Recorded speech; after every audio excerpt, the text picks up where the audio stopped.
Hello friends, यह dictation Dainik Jagran का संपादकीय डिक्टेशन है। आज का हेडिंग है सुधरती आंतरिक सुरक्षा। स्पीड 80 वर्ड पर मिनट रहेगी। तो चलिए स्टार्ट करते हैं। स्टार्ट।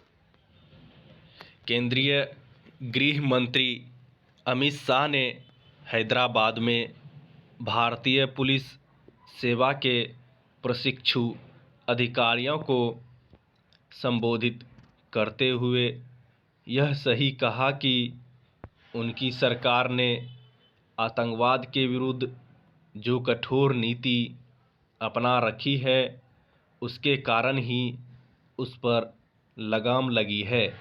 निस्संदेह यह भी कहा जा सकता है कि आतंकवाद के साथ नक्सलवाद और पूर्वोत्तर का उग्रवाद भी एक बड़ी हद तक नियंत्रित हुआ है, लेकिन यह भी एक तथ्य है कि आंतरिक सुरक्षा के समक्ष चुनौतियां अभी भी कायम है।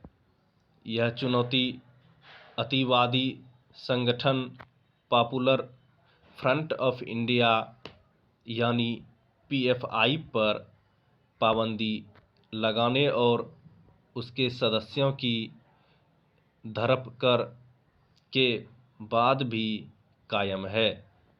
पीएफआई के ऐसे सदस्यों की गिरफ्तारी होती ही रहती है जो आतंकी और अलगाववादी गतिविधियों में लिप्त हो जाते हैं। इस संगठन के इरादे कितने खतरनाक हैं इसका पता इससे चलता है कि उसने 2047 तक भारत को इस्लामी राष्ट्र बनाने का न केवल षड्यंत्र रच रखा था बल्कि उस पर काम भी कर रहा था। यह नहीं कहा जा सकता कि पीएफआई पर पाबंदी लगने के साथ ही उसके सभी सदस्य निष्क्रिय होकर बैठ गए होंगे। वे नहीं बैठे। इसका पता हाल में राष्ट्रीय जांच एजेंसी की ओर से मध्य प्रदेश और बिहार के अतिरिक्त दूसरे राज्यों से पीएफआई सदस्यों की गिरफ्तारियों से चलता है। इन गिरफ्तारियों से यही स्पष्ट होता है कि इस प्रतिबंधित संगठन के सदस्य अपनी हरकतों से बाज नहीं आ रहे हैं। इसकी आशंका है कि वे नए सिरे से एकजुट होने की कोशिश कर रहे हैं। वे ऐसा न कर पाएं, इसके लिए एनआईए समेत अन्य एजेंसियों को सचेत रहना होगा। सुरक्षा एवं खुफिया एजेंसियों के समक्ष उन समूहों पर भी नियंत्रण पाने की चुनौती है जो पीएफआई की तरह से विघटनकारी एजेंडे पर चल रहे हैं और अतिवादी को हवा दे रहे हैं।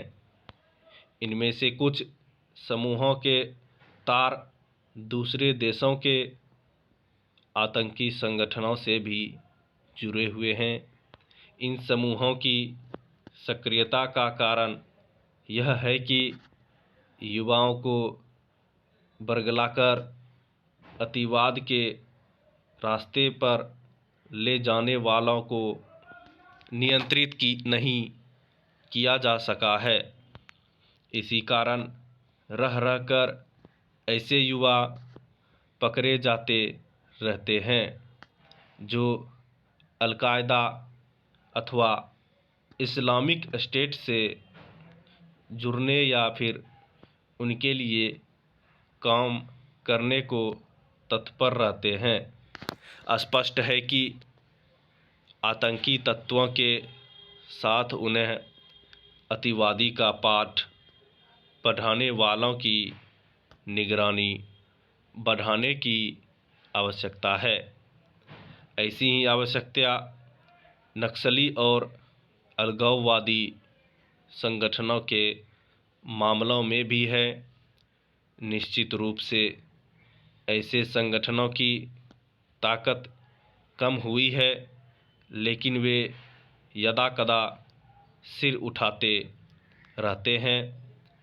यह सही समय है कि इन संगठनों को पूरी तरह निष्क्रिय नाकाम करने के लिए कोई रणनीति बनाई जाए। इसमें सफलता तब मिलेगी जब राज्य सरकारें, केंद्रीय एजेंसियां और विशेष रूप से राष्ट्रीय जांच एजेंसी का सहयोग करने में के मामले में तत्परता दिखाएगी। स्टॉप।